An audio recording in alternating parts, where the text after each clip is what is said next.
Wake up, the footy's back! Did you hear that? It's back! Let's go!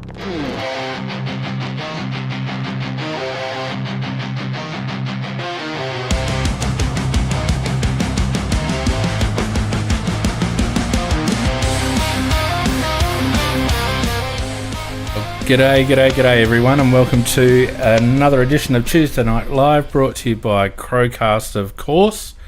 You'll see on that other window there that I'm just waiting. I'm just actually going to turn that one off because Macca, the reason why we started a little bit late is that Macca is not here at the moment, and we're not quite sure where he is. But hopefully he's okay, and we will continue without him. But thankfully, we have a well-credentialed stand-in by the name of BigMan. How are you, mate? Good, mate. Obviously I wasn't expecting to to play a big part tonight, but obviously, hopefully Mac is all right and everything's good there. And obviously I can't completely fill the shoes of the great man, but I'll do my best, mate. Do your best. I'm sure you'll do your best. If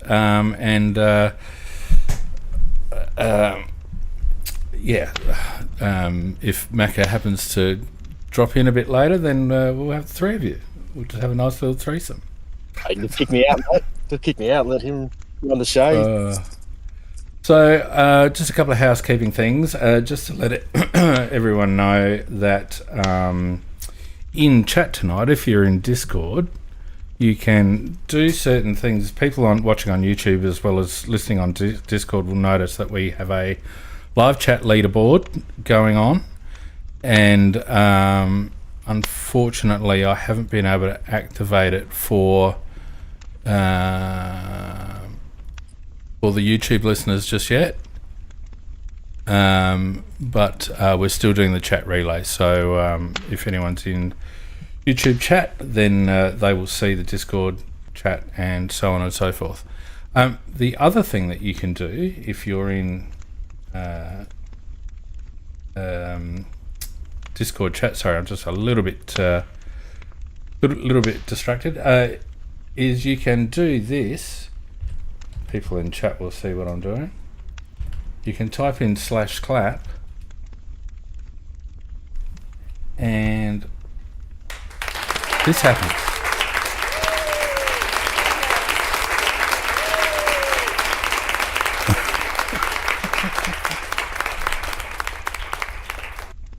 I hope people on YouTube could hear that. I'm not quite sure whether I've got it all hooked up right, but I think I've got it hooked up right. And they can also type /cheer and get this.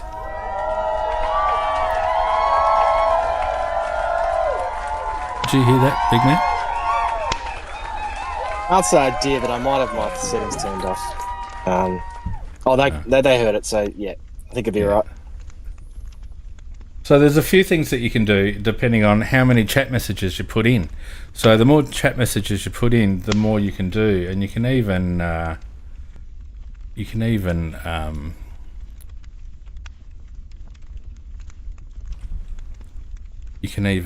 change the colour of my face, which is a bit weird. But if it gets spammed, I'm going to turn it off, because I can see the whole. Behave yourselves, people.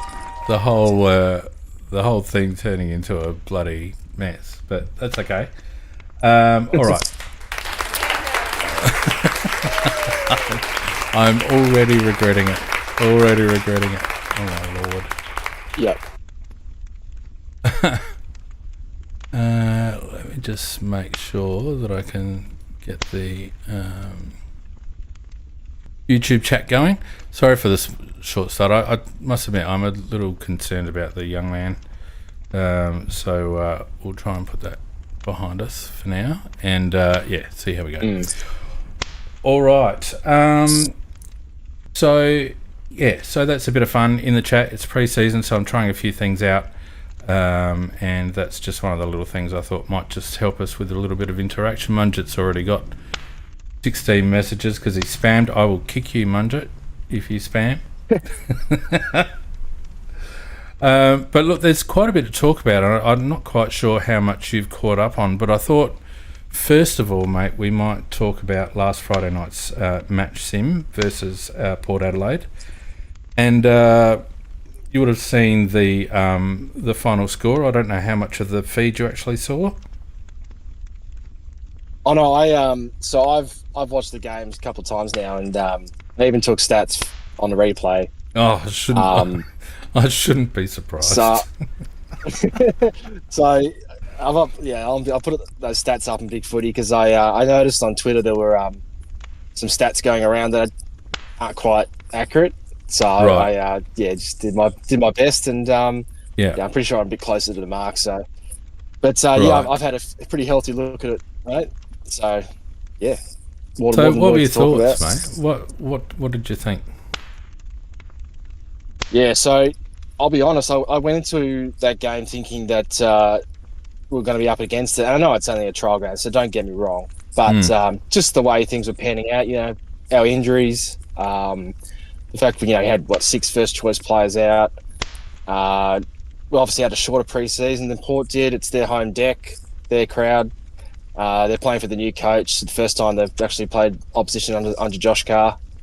So I just thought it might be a bit of a tough night for us, Yeah. So I was surprised how well drilled and sharp we looked. It wasn't the prettiest football we've ever played, but aside from a bit of a lapse here or there, particularly late in the game, I thought we controlled most of the game.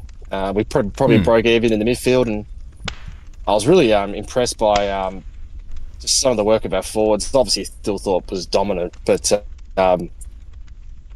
they all worked pretty well in sync. I thought Tex had a good day. Obviously, Pedlick kicked a couple, and the backs were pretty well drilled. And I thought our ability to retain possession, intercept their exits out of defence was really good. We sort of boxed him in a lot, and I just thought we looked a bit sharper than I expected. And I thought I was just impressed by how much better we looked probably than Port for the majority of the game. Just to show people, if they type /fire, this happens.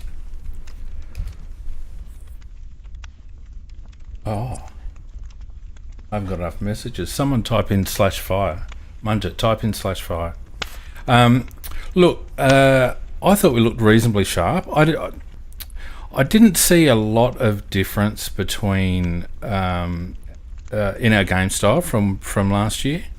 In fact, it looked very similar to you got to have 25 messages to make that work, so it'll have to be Munjit. It looked very similar to last year early. How we would move the ball by foot. Not a lot of handball, a lot of quick foot passing and change lanes. Did you notice that? Yeah, particularly off the half back line. Lots of short hit-ups, which I don't mind. I'd love to see us even use the handball receiver more, because with this new stand rule, boss, you can just blitz past the opponents on the mark. They can't do anything. You got anyone with any semblance of speed, they can just run right past you. So I'd like to see us expose, I guess make the most out of that a bit more than we did on Friday. But I agree. For the most part, it was again a kick-heavy game from us. But the good thing is that usually when we send it forward in the forward half of the ground, we take marks. And that was again the case. And obviously, I thought we bullied them a little bit, particularly in the air. But even on the deck at times, I thought our ability to sort of break tackles and get around opponents was pretty impressive, even from some of the smaller blokes. So, that's what I mean. I just thought, because from what I've heard, the SNFL boys looked a bit flat, but I thought the actual senior boys looked quite sharp, which is promising, because we're a bit underdone at the moment. So hopefully that's a decent sign, because you go. Yeah, I must admit, I thought so too. I thought they looked very sharp, the senior boys. Tex had a bit of a slow start, but certainly came on in the second half. I thought he was a lot better. But most of our seniors look pretty good. They moved pretty well. Yep, I agree. I think there was a couple of boys that probably looked a little off the pace, but apart from that, I'd say the majority did what they needed to do, and in some cases probably exceeded what I was expecting from them. Obviously, it's just a trial game, so we've got to keep that in mind. But yeah. I mean, I was, as I said, I think they delivered a bit more than I expected. Yeah, I think so too. A couple of notables. I thought Sam Berry looked quite good. Again, he looks like he's a bit fitter and a little bit leaner. Big man, what did you think? Yeah, I was more impressed by him in the internal trial at Port Augusta. I thought he looked really sharp in that game, but I thought he was just okay. He had a couple of ground balls I think he would like back, where he just didn't collect it cleanly enough. He was okay in transition. He got involved a bit. I've seen him play better, though. I'd like to think he has a better game against Freo on Saturday, just because, obviously we've talked about how thin our midfield is due to injury at the moment, so he's pretty much guaranteed a round one spot. But eventually those guys are going to start coming back into the team, well, hopefully, unless more injury happens. So he's going to have to perform, otherwise, he'll have to make ways. So he was okay, but I actually thought Peatling was probably the best of the midfielders, without any of them having a massive day by any means. It wasn't really a game for the midfielders, though, was it? It was the outside players, the half-backs, that seemed to have the most prolific games. Yeah, very much so. And it's interesting because if you had a look at our performances, particularly as the season wore on last year, our ball movement slowed, and the longer the season went, the harder it became for us to transition the ball. And it was interesting to see that there seemed to be a fair focus on movement from halfback and switching the play around and changing lanes and just making sure the ball kept moving rather than stagnating. Yeah, and another thing I thought was I quite liked was the fact that I thought we played it into the wind quite well. Sometimes, obviously when we had the wind, it gave our key forwards like Filthy and Tex a good look, because you can just bomb along and they'll usually take care of the rest. But I thought our method going into the wind in those second and fourth quarters was actually quite good. There was a couple of kicks entries where they fell short, and obviously Alir and Burgoyne took marks, but for the most part, some of our entries and our ball movement through the wings and cutting the angles, and then guys like Rochelle and Dawson hitting targets inside 50, I thought, that's some pretty impressive ball movement. We even had a couple of coast to coast shots at goal. Which we obviously been much maligned for, our ability to transition from deep defence to our forward line. So that would have been pretty pleasing as well. And that wasn't just because, we got Filthy up there. That was just purely ability to make space and hit targets and hit them on the counter-attack. I was quite impressed by that. I know they had quite an inexperienced backline, but I still think it was good signs for us. Well, yeah, and we do need to temper it a bit with that. I mean, Filthy was playing on a rookie basically, and ragdolled him, and then I think that lad might have gone on to Tex later, or rotated between the three taller players, and look, he struggled. He was light and got beaten body on body consistently. So I think the sterner test and the better indicator will come next week when we come up against Fremantle, who are a fellow contender, probably on a similar program to us in terms of timing, have a gun midfield and a good forward line and some real key players there like Jackson, etc., who can hurt. So I think that'll be the bigger indicator of how we're travelling. But as we were saying pre-cast, mate, you can only do what you can do with the players put against you, and certainly it felt to me as if we were pretty slick. Not a lot of ball handling errors, which is good to see so early in the season. And a good start.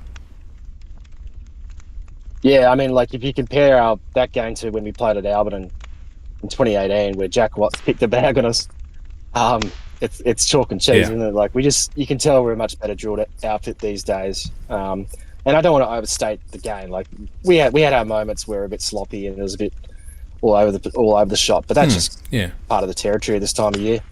As I said, I didn't expect much, and I think they actually gave us a bit to work with. So a bit of optimism, I think. I think this will be a much harder test, though. We tick against Freo. I mean, we typically don't really match up well against them under Nick's. Obviously we're playing over there, and I think they've got a pretty healthy squad at the moment. So it'll be a pretty stern test. Not that it matters. It's not for points or anything, but it'll definitely be a much harder test for our boys. I think so, but a much better indicator, I think, next week. And that's what you're looking for, isn't it? You're looking for an indication of where you sit, and I think Freo will give us that. Any other players that stood out to you, mate? Obviously there's been a lot of talk about McAndrew. His first quarter in particular was really impressive. He obviously took a few marks around the ground. He juggled them. He's still not he's not a one-touch, mark, but it was just good to see him get involved. I thought some of his gives in tight were good. He obviously laboured a bit in the second half. I have no doubt the coaching staff and the selectors would be wary of that he's going to struggle to run out games. He's just not particularly naturally fit.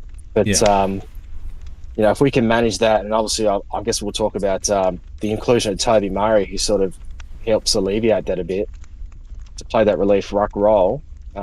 It's a nice little change-up. It gives us a different look, and I think given the majority of our finals team will play round one, it's nice to have a bit of a unique setup, at least at our rucks, to sort of break the mould a bit, because otherwise it would have been a bit stale, wouldn't it? There's no debutants or anything like that looking like they're going to play round one. So I was impressed by what McAndrew did, and I think as I said, I think it gives us a different look than we had previously. So have you changed your mind at all with regards to playing two rucks? I don't like playing two ruckmen who can't go forward. And the good thing about Toby Murray is that for a 200-centimetre bloke, he is primarily a key forward that can jump, which means he's not a liability in the ruck. I would never play Rob and McAndrew in the same team, just because one has to be on the bench at all times. They're just no good up forward, really. Agree with that. I did like obviously I've been talking about how I think it's going to be an extra runner, that fifth player on the bench. Or a utility type who can play multiple roles, like a Nankervis, a Mitch Hinge, Braden Cook type.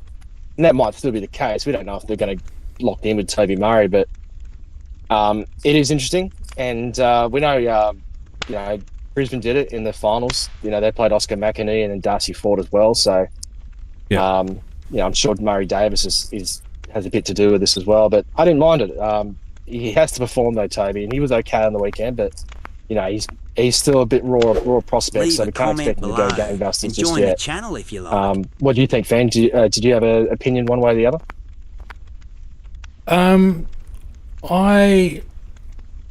I think there's scope for it, and I agree with you. It has to be someone like Murray. It can't be Riley O'Brien, because as I was saying to Mac last week, I think you need to be able to run a triangulation between the three key tools. So you've got McAndrew, you've got Murray, and you've got Thilthorpe. Now, I think out of those three, Murray would stay on the bench the longest.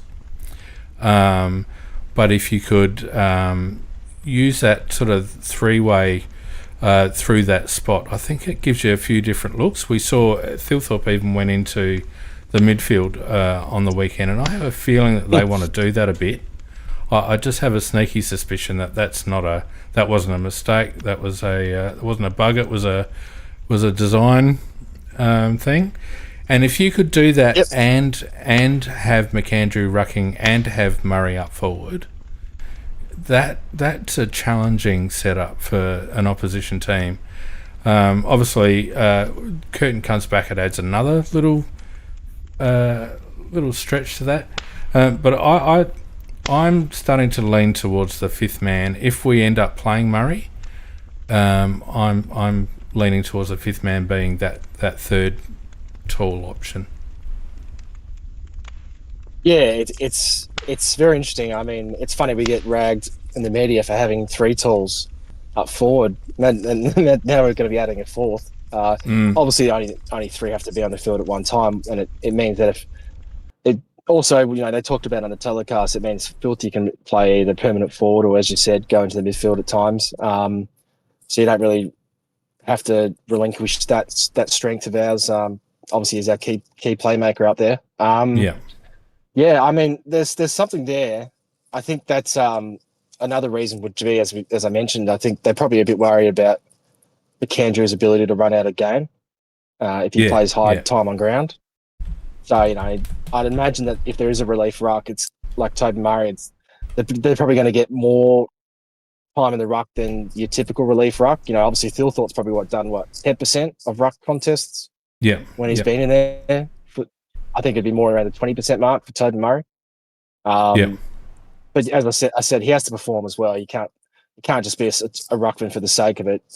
It's up to Toby to have an influence as well. Otherwise, it's a bit of a wasted position. And I could go either way. I think there's something there, but I hope it's not at the expense of a guy like Cook or potentially Nankervis, who I think are both guys who deserve a game and could be really value to our team, but they might be shunted out just because there's not enough spots. So yeah, I'm sort of on both sides here. I know I'm fence sitting, but at least it's unique and it's different for us, which I don't mind us trying new things. No, and look, I think you need to be versatile, and I think we've got the players now in Filthy and Kirk when he comes back and those sorts. They're so good on the deck that, as Nick's pointed out, I think it was Nick's or it might have been Murray Davis pointed out, you want to keep them in the game. You want to have them being able to use those weapons, and anything that gives us a little bit more versatility, I'm in favour of. What do you think of Rash running through the middle? We're all cheering, of course, on this podcast, considering we've only been calling for about 3 years. Yeah, so he ended up getting about 50% of the centre bounce attendances, so that's a pretty good ratio for him, I think. I don't think it's centre bounce attendance. I think it's centre throw up attendances now, mate. You got to get with it. Drops, yeah. Yeah, centre toss attendances. I don't know. Thanks, mate. Yeah, look, I think that's a pretty good ratio for him. To be fair, Dawson played a lot forward, and Saliga only played a half, but he was 80% in that second quarter from memory. So he got a fair chunk in there. He didn't have a massive game. He started really well. Unfortunately, they missed a bit of the telecast where he kicked a goal, so he actually probably had a better game than it may look on paper. Bloody KIA, they can't do anything right. They still missed bloody 8 minutes of play. But I thought he looked pretty good. He had a couple of turnovers early, but I thought he looked, he showed all the signs I've seen all summer. He's really dynamic. He looks really switched on out there. Really quick and agile, and he just does clever things, doesn't he? That little tap on he did to Dawson, to set up the Filthy goal. Beautiful. Yeah, he's good. I still think he has a bit to work on with his inside game, but when he gets the ball, he makes great decisions, even in tight. So, no, I think that's a real thing. It's just a matter of how much he plays there, particularly once Ranken comes back. Will be a bit of a discussion point. But because Saliga is so underdone at the moment, I think that we need to play Rochelle there as much as possible. Yeah, agreed. And what I like the most about Rash's game, and also his game in the internal the previous week, was he was providing options. So he wasn't letting the ball come to him. He was doing a lot of running off the ball, getting in good spots, providing good options, and really linking up. And I think that's one of the things that probably was a bit of a negative towards the back end of last year, when we stopped, moving the ball quick. We didn't have those midfielders offering up leads because and options because, they were just getting around the next contest down the line or whatever.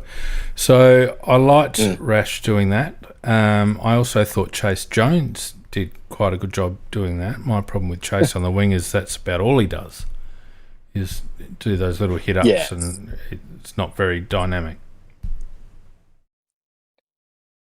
Nah, he's he's a funny one, Chase, isn't he?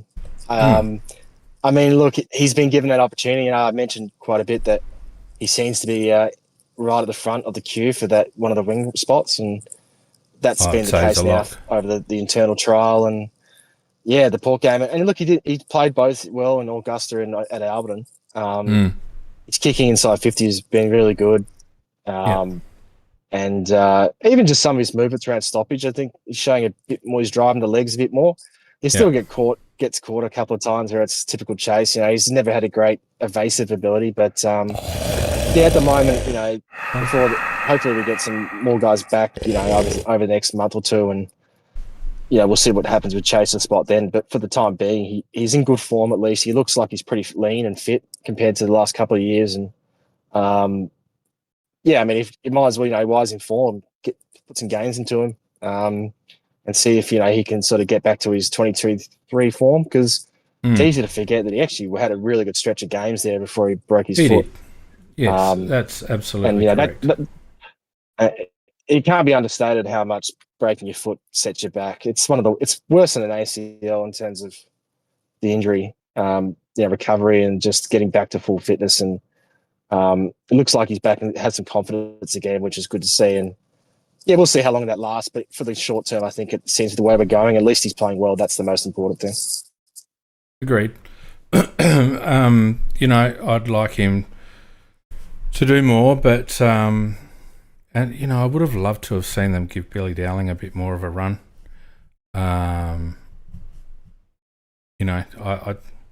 He's one of those who I think's a bit of a forgotten man, and I don't know. He didn't even get in the initial squad. We took 4 guys out of that squad of 29 to play in the reserves. Yeah, and he wasn't even named in that. So, and Mitch Marsh was, yeah.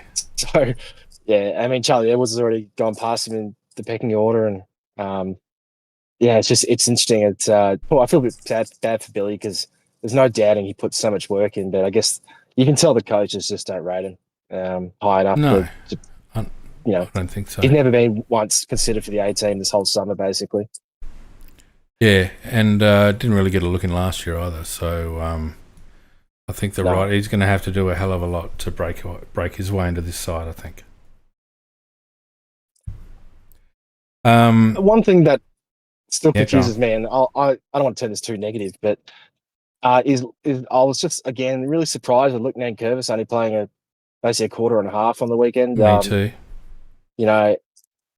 Given the absence of Mitch Hinge, I thought there would have been a spot for him to be a starting player. He played really well in the internal, I thought, particularly in the first half at Port Augusta. I thought he was probably the most dynamic player out there. And when he came on, apart from one mistake, he looked really sharp again. He got a bit of the ball, and thought his kicking was pretty good. I just don't know what we're doing there. We keep talking about Matty Nix can't stop talking about this bloke, and we still don't put him in the team. And it just seems like he again sort of it happens every summer, but it's happening again. I don't think he's going to be on the round 1 team again, which I just don't know what he has to do to win the coaches over. Well, maybe we've just got the timeline wrong, because they talked Rash up for 2.5 years before they finally put him in the middle. So maybe we need to wait for 2.5 years of pumping Nank up before that. Maybe that's actually the timing. Yeah, well, look, I'll say this. As much as I really want Nank in the team, I thought, apart from Phil, the 2 best players on the ground, I thought were Josh Worrell and Wayne Miller. Yeah, so we actually did have some really good bounce off half back, and the intercept work. Josh's intercept work was actually, he looked good out there. And I thought Wayne has performed now really well in the 2 trial games we've seen. It's quite polished against Port. I thought he was quite polished. Yeah, you're happy with Miller's game, because I know you've been a bit touch and go with him, but he was pretty good. Look, his distribution was great. I'd still like to see a bit more run and carry from him. Do you know what I mean? Yeah. No, I'd like to see him just carry the ball a little bit. He tends to get and give, and when he's playing well, his gives are good, and hits up good passes. But every now and again, I'd just like to see him put the afterburners on and take a couple of players on instead of being so safe all the time. He's a real 3-step player, isn't he? Yep. He doesn't really do much more. Once he's taken 2 or 3 steps, he's it's time to get rid of it.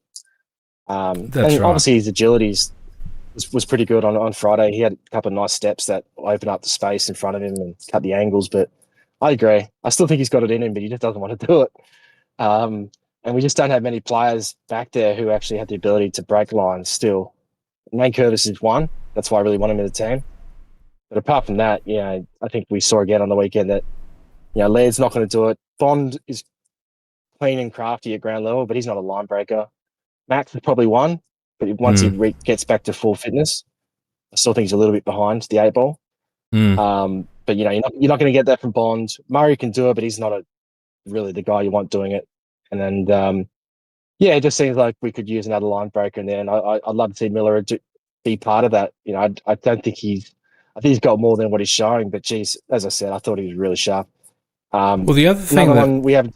Sorry, just to finish off on WMJ, the other thing that he doesn't do is he does not offer a lot further up the ground. Like you'll find he'll give you some overlap sort of deep in defence or across the half-back line, but he will not offer a lot of overlap further up the ground, and I'd really love to see him providing overlap up around the wing so that he can actually start hitting targets into forward 50. His inside 50 stats are negligible, and he's got a nice leg, and I just feel like sometimes he could just keep running, just offer something, just particularly through the corridor. I just feel he's a bit too stagnant, and not only would I like to see him run with the ball, but I'd also like to see him run a bit more without the ball. No, that's a fair point. And we talked about the stand rule before. Like with this new rule, like the guy in the mark can't do anything. He can just get the handball receiver and just charge past them. Yeah. I'd love to see him do that, particularly in the forward half of the ground. And instead, he should be a really nice inside 50 kick because he's got that nice touch and feel in his kicks.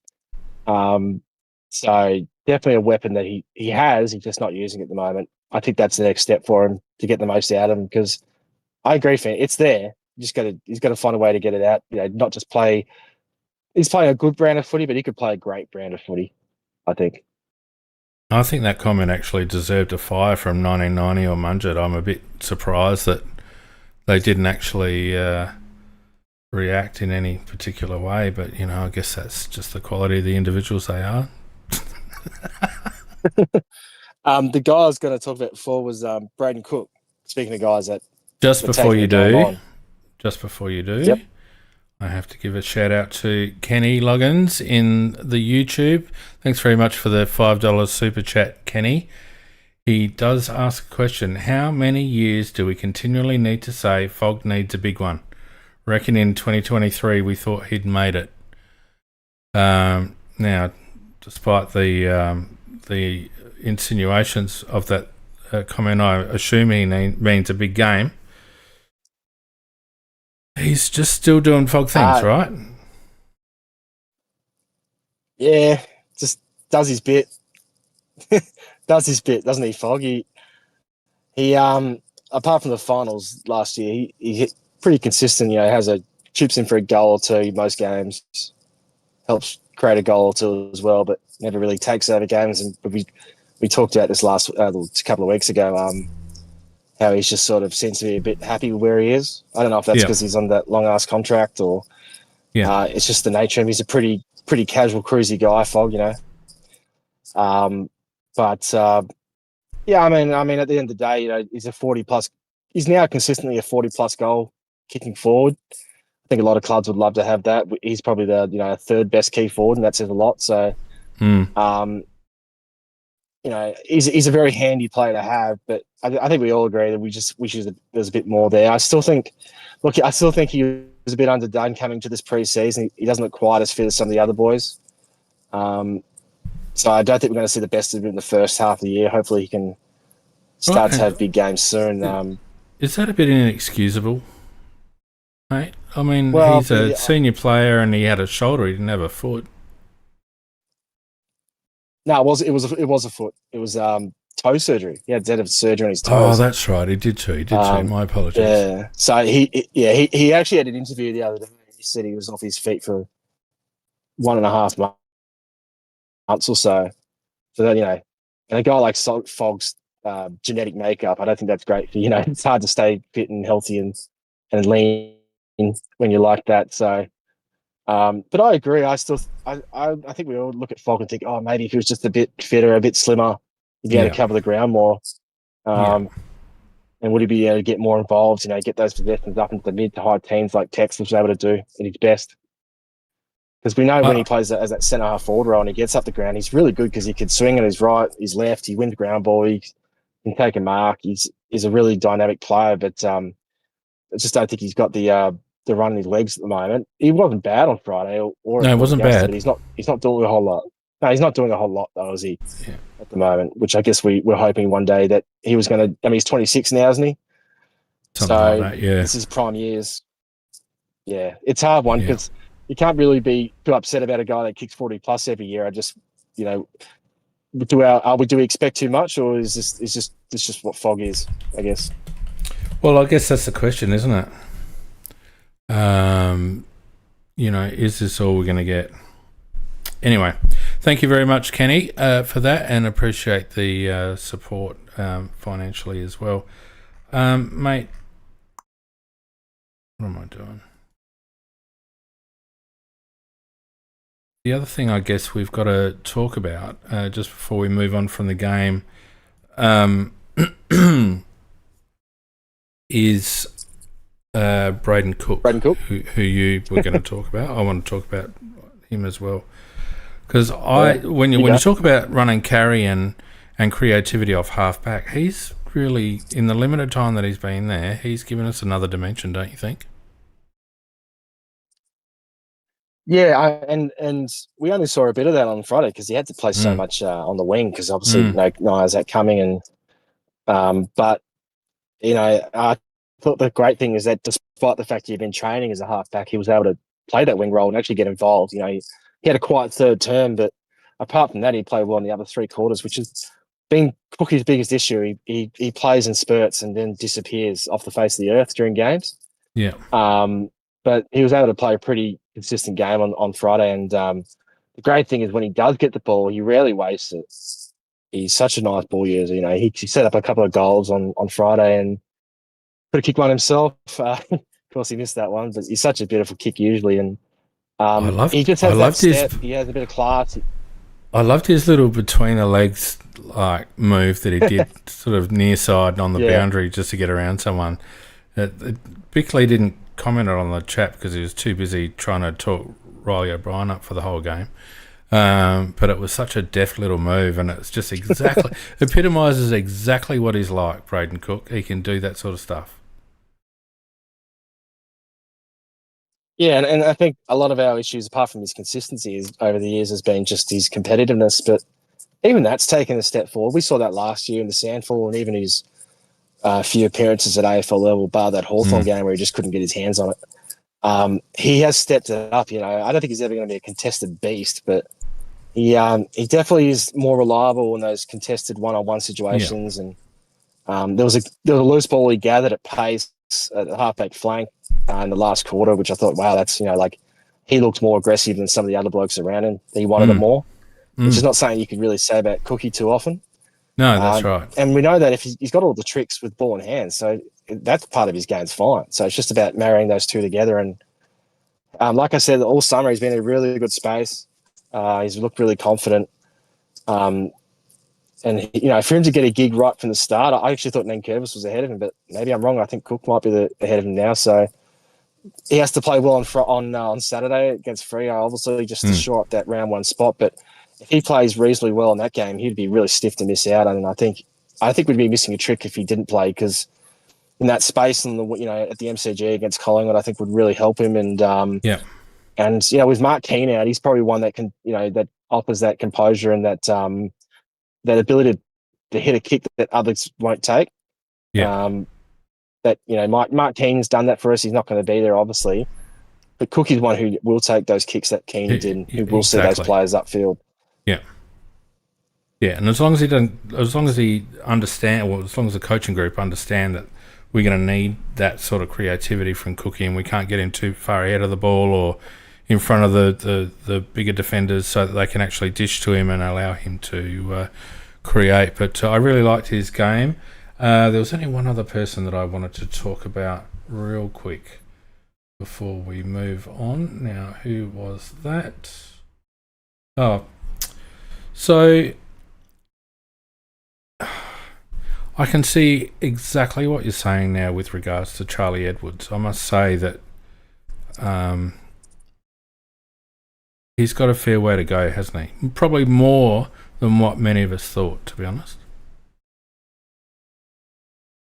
As a midfielder, I think he does. Yeah, like we're talking last year was as a halfback, which is a different role, and he's always been good in transition. He's obviously a really nice penetrating kick, and he provides a bit of run. So so he's got all that covered pretty well. But and he's gone back to the inside role, and I think one thing a lot of people would have noticed, probably two things. One, just his aggression. Like his strength around the ball wasn't quite right. He got caught a few times where he wasn't able to break tackles, and he's a big guy, so he should be able to, even third-year player, he should be able to break those tackles. So I don't think it's a power or strength thing. I think it's just that extra aggression and grunt you need. Yes, exactly. He seems to be a bit of a nice player. Do you know what I mean? Yeah. And I think that's going to be a real work on for him to find that edge.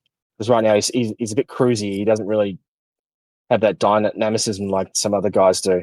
And you need as a midfielder, obviously, when you're playing inside particularly. So he's got that to work on. And the other one, he's a bit of a ball watcher at stoppage. He often lets his opponent get front position, and he's obviously quite often he trails his opponent. If you watch that game again, you'll see it. He's usually at half a second behind the play, and he's watching his opponent, take off with the ball at stoppage. So it is. There are probably some concerning signs that maybe he's not quite a natural midfielder. Yeah. I actually thought he did some things okay, particularly in with his link-up work, and he got a couple of clearances. But it wasn't a great game for Charlie. I think I'm glad we gave him a pretty good shot at it. He had the most centre attendances. Yeah, that's right. They gave him a good run, which I was pleased about. Alongside Peatling. Oh yeah, they absolutely did. They took Dawson out and gave him space. He said, "Charlie, your spot to have." So he will learn from that. It's just about whether he can improve enough to bridge the gap. It's a big step up. So he's a wait and see. But I think that would temper the expectations a bit. People that have been calling for his name in the team for round one. He's not ready yet. He's got a bit more time in the oven, I think. But he could get there. I think he has the physical attributes. It's just whether he's got the aggression side and the inside craft to make up, in that time. Because obviously he's out of contract. I think he'll get an extension at this rate, but because he's still a work in progress. But yeah, he's not quite ready yet. Yeah. In terms of aggression, I think you either have it or you don't. I don't think you can. I mean, there's not many players that have gone from a passive to an aggressive player successfully at the highest level. But, he's been given opportunities, which is what we wanted. If he doesn't get selected early, which I don't think he will, at least he had a taste, and and hopefully they play him in the mids and the twos. That's the biggest thing. They've got to play him in the mids and the twos, because I think he suffered last year. He suffered last year from playing predominantly at halfback. I don't think that did his development any good at all, and whosever idea that was, they were silly. Well, we've done some strange things, Fee. We talked about this many times, but those selections in the reserves. Lockie Murphy on ball when he never plays there. Oh, don't. In the AFL2. Don't talk about Lockie. I wish him all the Luke best. Nankervis up forward pocket, Luke Nankervis. Yeah. Yeah, no, I don't. There's a few more. Well, let's not dwell on it any further. It was a good win, a good hit out, lots of good signs. And considering we're a little bit depleted in terms of some of our best 23, as well as Port, obviously, I thought we did pretty well. And the biggest thing I was pleased about was McAndrew made every post a winner. And yes, he was only up against Vicente, whatever his name is, that young kid from Port. I actually rate Vicente, or whatever his name is. I actually rate him a bit. I think he's not a bad player. Lockie's side, the best thing I liked about Lockie was the fact that despite his size, 210 or whatever he is, he still looked like a footballer. And in my eyes, that already puts him ahead of O'Brien, because O'Brien looks like a giraffe when he runs around. Lockie McAndrew at least looked like he was a footballer. Don't you agree? Yeah, he's a bit of a shuffler, but I think it was his hands and tie. I like his little gives over the shoulder, and he seems to have his way around him around stoppage. You know, he's not the prettiest ball user. No, but he's 210. As I said, I've said previously, like, he has a bit more grunt than you probably think. A lot of people give him credit for. I think his follow-up work's actually quite good, and I thought he showed that again on Friday. So, he's got Luke Jackson this week, so that would be a good test for him. Very good test. But when you're 210 centimeters and he's got a decent leap on him, you know, he can. He's got a bit McAndrew, so I think it's exciting, you know, to have a bit of a fresh look in there at least as well. I think the midfield, you know, we didn't have a great midfield on the weekend. You know, if you look at the names, but because, you know, McAndrew was quite dominant at centre bounce, you know, we actually had, I don't know if we broke even there at least, or we seemed to be quite productive in there at least, despite lack of, you know, quality. So yeah, I think a lot of that has to do with McAndrew. Agreed. All right, so not a lot to glean from the others around the place. I had a look at some of the other match sims, and it probably put ours into perspective, because when I looked at the others as an impartial supporter, I thought, well, you can't really get a lot out of this, which then made me think, well, no, you probably shouldn't take too much out of ours. Do you know what I mean? Yeah, I mean, I don't think Carlton are beating Brisbane in the real thing. I don't think Gold Coast are losing by 10 goals to St Kilda in the real thing. Yeah. Even North's result against Melbourne was a bit out of place. Yeah. And you got to consider where each team's at, the players they got in, the players they got out. I thought our game against Port going into it was probably a bit more evenly matched, because both teams had similar amount of players out, although I think I'd argue we had more quality players out, as much as they had Butters and Georgiades out, obviously, who were guns. Well, and Horn Francis. But we had, 6 really good players. Well, yeah, that's an issue for them. But, yeah, I know what you're saying. I had a decent look at some of the other games when I could, and, you know, some teams look really sharp. I thought St Kilda looked really sharp, and a couple of other guys like Sydney look like they're going to have a good year, although I mean, it's funny, isn't it? The Bulldogs don't play finals, but they had about 6 guys out because of the State of Origin game. Yeah. Well, how does that? Imagine having 6, you know, 6 of the best players in the comp and not making finals. You can't make the 8. Yeah. But yeah, they look pretty sharp. So you're right. This week would be a better test for that. But even then, it's still a bit of a nothing in terms of results. You can't read too much into it. It's just about how you boys look and whether they look like they're prepared well, and I thought that's the most pleasing thing, is that we actually look like we actually are quite well prepared, despite the shorter pre-season, and we're a bit underdone with injury. Agreed. All right. Congratulations to Munja, who's reached stream legend status for this stream. Well done, mate. 34. How many messages? 44. My God, shut up. 1990 and Tones have jumped up to enthusiasts, and we've got a cast of thousands there as regulars, which is, I think, over 10 messages. So it's incredible the support that we get on this podcast, and the live support we get. And I must remind people in the chat, if you want to come in and actually talk with us, then you're quite welcome to. Stick your hand up, and you will get a nice little moniker on there as well, because I'm all about rewarding people this year, big man. It's my new leadership. I like it, mate. But yeah, in all seriousness, if you're on the studio audience on Discord and you want to have your say, stick your hand up and we'd be happy to get you on board. Now, the club announced their leadership group today, and I'm sorry to say that I hate it. What did you think? When I saw it, I knew you were going to hate it. Is it the Why size do you think or the I hate players it? that annoys you? Well, I think it's both, isn't it? There's too many in there, and some of the names that are in there shouldn't be in there. And to be honest, some of the names that aren't in there should be in there, if that makes sense. There's a couple of guys omitted or not chosen that I was expecting. I think in particular Joshua Shelley.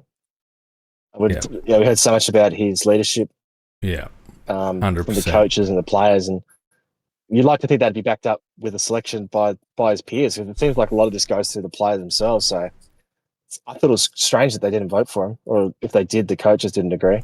I'm not sure what's going on there, and we know he's he's the core. He's the nucleus of that culture we have for our young group. There's a reason a lot of our guys are staying, even the ones who aren't getting much opportunity. A lot of it's not just down to Rash specifically, but he's a big part of that.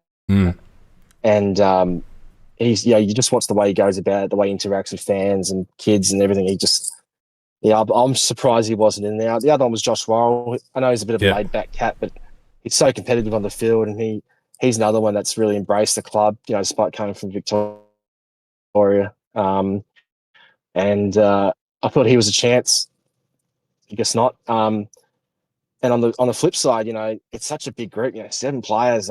We went through this a couple of years ago when we had about half the team in the leadership group, Lockie Murphy and everything. And now we've got 7 guys, and one of them's probably not even going to play round 1 in Rob. Yeah, it just seems like overkill. Where do you? And obviously you're not happy with it, but what's your biggest issue? Well, look, I think, you covered it pretty well. I think the size is an issue for mine. I think leadership groups are a bit of a wank, to be honest. I think you don't need to have a name tag and a badge and a T-shirt to say you're part of the leadership group to be a leader. And I think it actually does 2 things. It actually places if you have a defined leadership group, all of a sudden you're sending a message, I think, to the broader group, saying these are who we consider our leaders. And there are people like Rash and Josh Worrell and a few others who would probably consider themselves leaders on game day who, for whatever reason, are not in there. I mean, Rory Laird has always said he's never wanted to be in the leadership group. There's no doubt that he provides leadership and experience down back when he plays, right? So, to me, you're sending a message immediately that here's our little core group of favourites, right? And then, so there are people on the fringes who might be, I wouldn't say disaffected by that, but I think, it's just a little, jab in the ribs. And then secondly, I think it also then, those people that aren't in the leadership group, all of a sudden they're looking to the leadership group to provide leadership. And yes, you're going to have people who are naturally leaders and who will provide that sort of a vibe regardless, like your Rash and your Worrell. But there are other players that will probably take the opportunity to take the easy option and go, well, I'm not a leader, so I'll defer to, Fog or Keezy or whoever. And, I've led teams in business, and I've always found when you start trying to define your leaders instead of just making leadership part of your culture as a group, then it starts to become a little bit fragmented. So I think 7 is too much. But then I think if you're going to have such a big group, you need to use the opportunity to allow some of your, like, people that you think might be your future captain or vice captain to come in and be mentored, I guess, by blokes like Dorse and blokes like Keezy and those blokes. And I think they really missed a trick by, obviously, Riley's in there, but I think they missed a trick by not including a few other of the younger lads who have stood up and just provided that mentorship. If you're gonna have a group like that, do you know what I mean? So, I don't think we need a big group like that.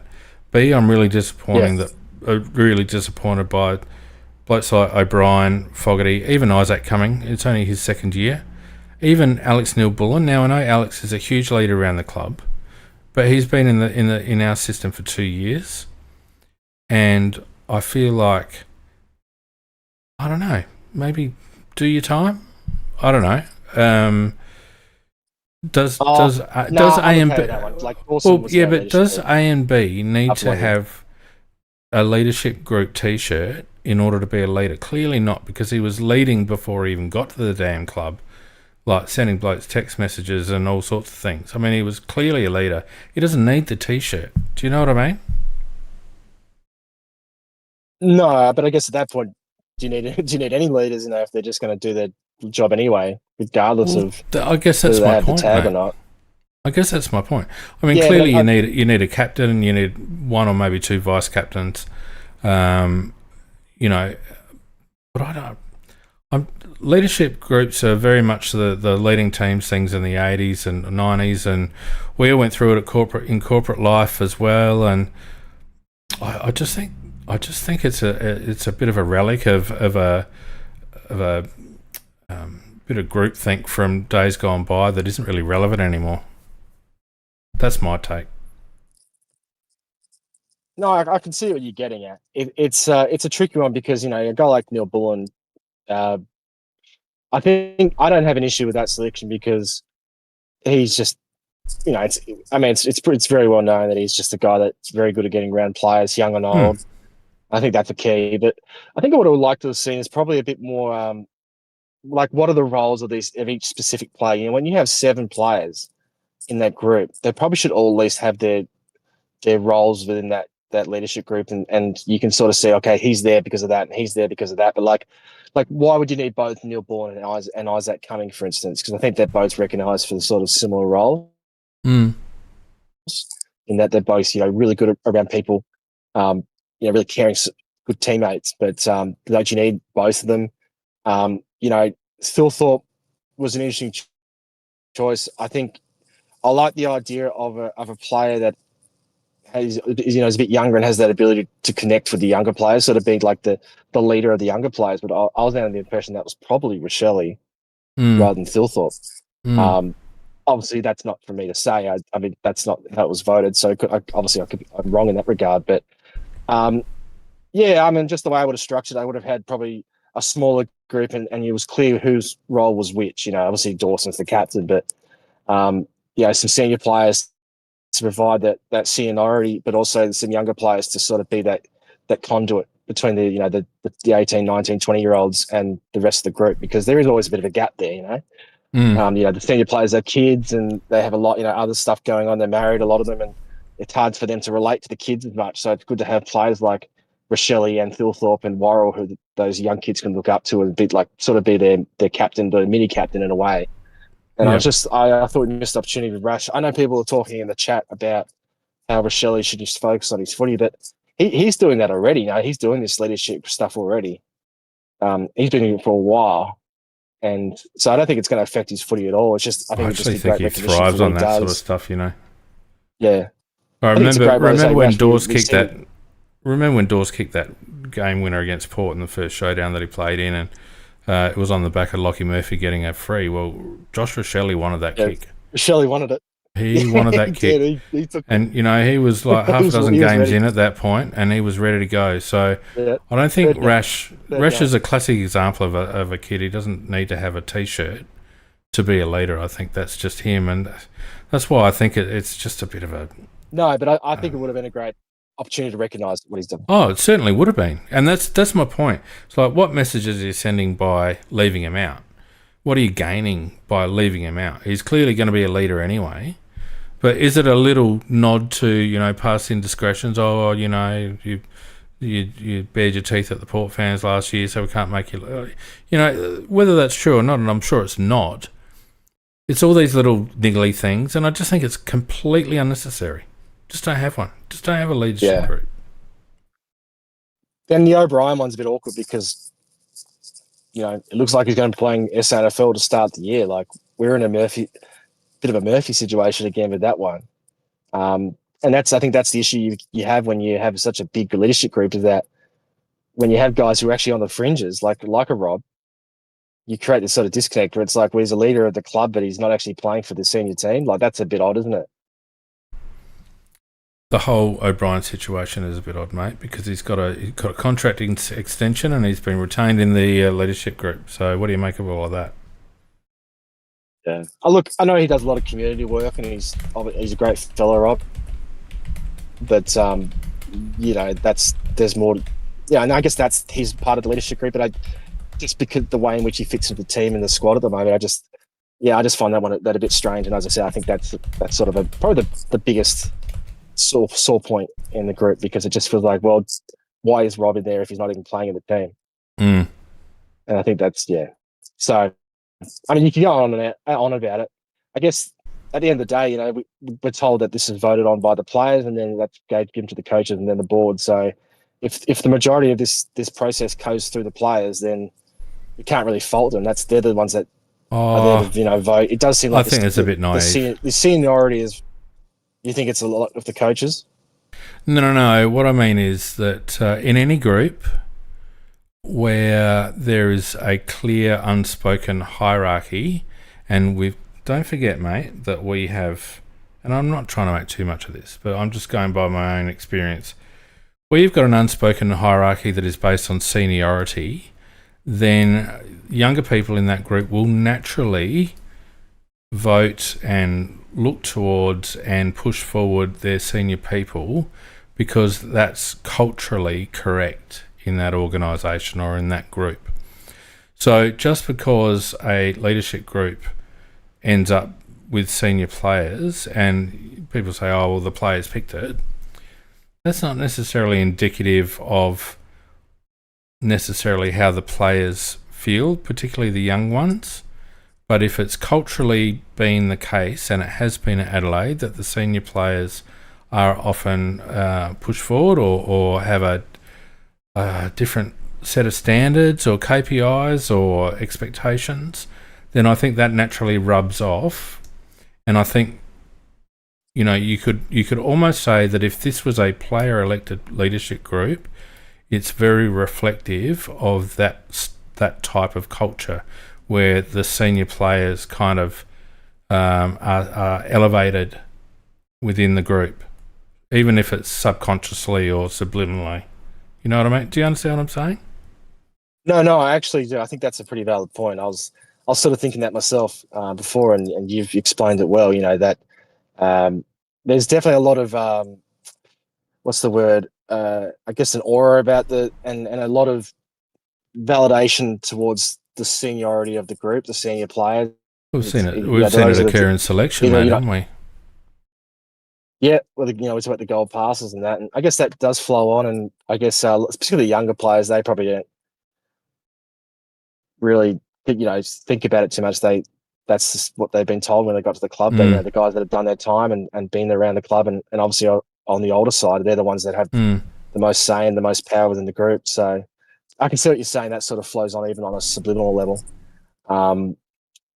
So yeah, I mean, at the end of the day, it's really hard to sort of say this is what it should be because there's so much that goes into it, and at the end of the day, who really cares about what your leadership group does? It's really just about your captain and probably your vice captain, isn't it? In the end? But I actually think they got the core of that group is about right. Dawson, Keys, Newborn. I probably would just gone with Worrell and Rochelle as well to round up at 5 and been done. I'd do that. I'm curious as I know Fogg's a very vocal person out there in training, but I'm curious as to how much obviously that's what's his second or third year in the leadership group, so obviously he's doing something that's important to the group. But yeah, it was interesting to see him get selected again.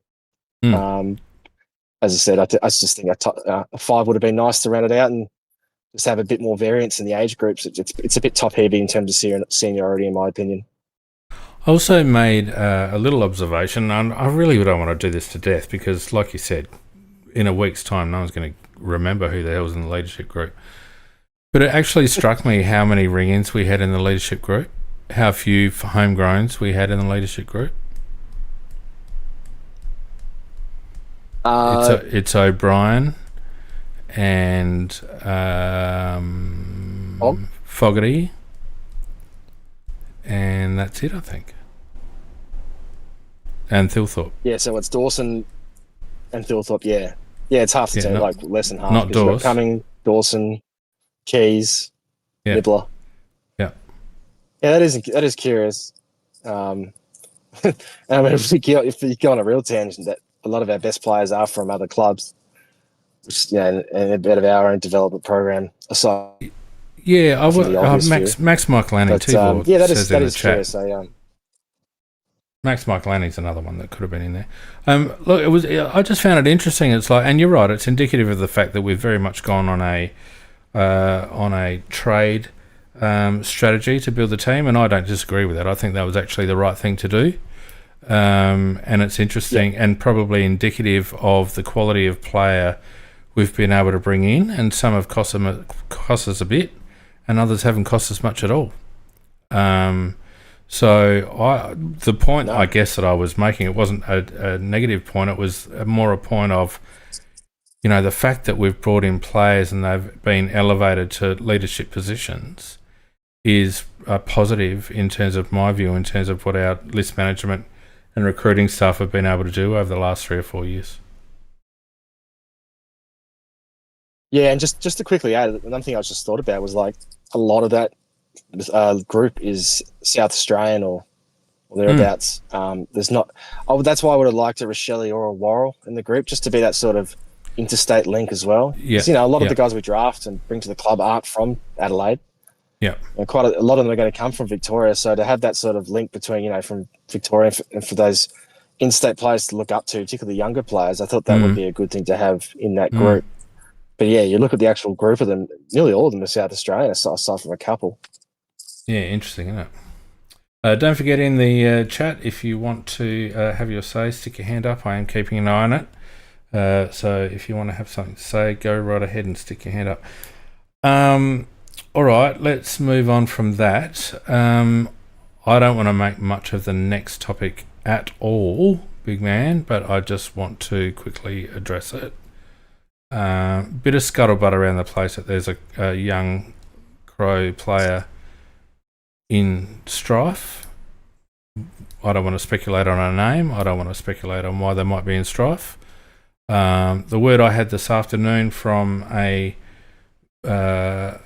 good source, and that person, I forgot to ask you if you're happy for me to share where that came from. Just give me a little indication in the chat. But I'm very comfortable that there's absolutely nothing in it. So, yeah, I got it. How I'm going to phrase this, but everything I've heard so far is that the only person that has heard something, as to my knowledge, although I think someone in the Discord suggested otherwise, but the initial source came from DJ75, who's an absolute ripping inside knowledge for us. One of the few we have left connected. After, a few other guys have, yeah. So he doesn't say stuff for the sake of it. When he says something like this, it's usually almost always true. But things can go wrong. But he's the only one that's actually sort of spoke of this, and some people that I've talked to have sort of reached out, and they're none the wiser as to what this actually is. So it is curious that something can be so tight and yet still get out to one individual. So like, where's that coming from? And how can Sony, no one at the club know, but this person knows and they inform someone else? Like, it is strange. We haven't heard anything about it from the media. The media would love this sort of story, particularly some of the local guys like Josh Money. So I'm surprised that we haven't heard anything in that regard either. Perhaps it will happen. Maybe it's a legal thing. Maybe it's something where they can't talk about until they've essentially been charged with the incident. No, from what I've been told, and I would, mate, from what I've been told, and from the source that I can't disclose because it's the person's source, but I actually saw the correspondence. No, of course. And I can comfortably say that there's nothing in it. Because if there was something in it, the person who said there was nothing in it would have known by now. So I actually think it might be the club trying to flush out a leak, to be honest. I mean, wouldn't be the first time they've done it. When it comes to bad news, no, but when it comes to bad news in the Crows, it's usually true. Let's be honest. That was my first thought. Oh no, something's happened again. Well, it must be true, because if it's good news, it doesn't tend to be right, and if it's bad news, it tends to be exactly on point. So this one seems to have linked it without any sort of follow-up, hasn't it? This one's been in the ether for a few days now, and there hasn't really been much about it at all beyond the initial post. So might be the ones where we just have to wait and see. Otherwise, I guess we can't really worry too much about it. It is a concern, what we've been told, because no one likes hearing about young players and being rubbed out and stuff like that. But it's hard to really worry or discuss something where we just don't know anything about it, and there hasn't been anything said about it since. So hopefully it's just a false alarm. I'm very, very comfortable it's a false alarm. Very, very comfortable that it's a false alarm. I'd be shocked, actually, if something came out of it. I'm just trying to. I'm half expecting it for it just to come out now, like it did with Isaac Ranken that night. No, well, But, I don't think that's going to happen. Honestly, don't think that's going to happen. And I'm actually a little bit surprised at you, mate. What's that? Well, you actually have become somewhat of a negative Nancy. Mate, I'm the one who tips against us every week. I've always been negative. Can you see your private messages from where you are? Go and have a look at your private messages. I'll keep talking. Go and have a look at your DMs and I'll keep talking. So anyway, yeah, anyone who wants to spread that around, I actually think it was a bit of a line being cast by someone in the club, maybe to see where that would go. It wouldn't be the first time that that's happened. G'day, PJ. Welcome back. And I don't want to really give it any airing on this podcast or in our community at all, unless there's some teeth to it. And it's been floating around now for 3 or 4 days, and nothing else has come of it. And I think that's where I want to leave it. I actually did put in a call to the club late this afternoon, but it was probably a bit too late, with an intention to try and get some sort of a comment or whatever. Didn't get a response, but from what I've been told and what I've seen, I'm comfortable that it's absolutely nothing. In addition to that, it was quite concerning, BigMan, I don't know whether you're back yet, but it was quite concerning to hear the word. You got it? You happy now? Yeah. No, look, sorry, just to close that up, I was just going to say that the initial person the source came from, he's usually impeccable, so it's no fault of him if it's wrong. And for everyone's sake, I hope it is wrong, because otherwise it'd be a real flattening story. But as I said, I don't think we could speculate to any much at the moment. There's just nothing really about it, is there, to talk about? You would think that person would know, wouldn't you? Yes, and also, yeah, as I said, DJ 75 and Big Footy, who talked about it to start with, like, usually very reliable. So it is strange, but not every, people get things wrong sometimes. We'll have to wait and see. But I can't stress about it right now, can we? Like, we don't know. No. I think we need to leave it alone now. But I wanted to bring it up just so that we could basically put it to bed. And it's a shame. Oh, so my little source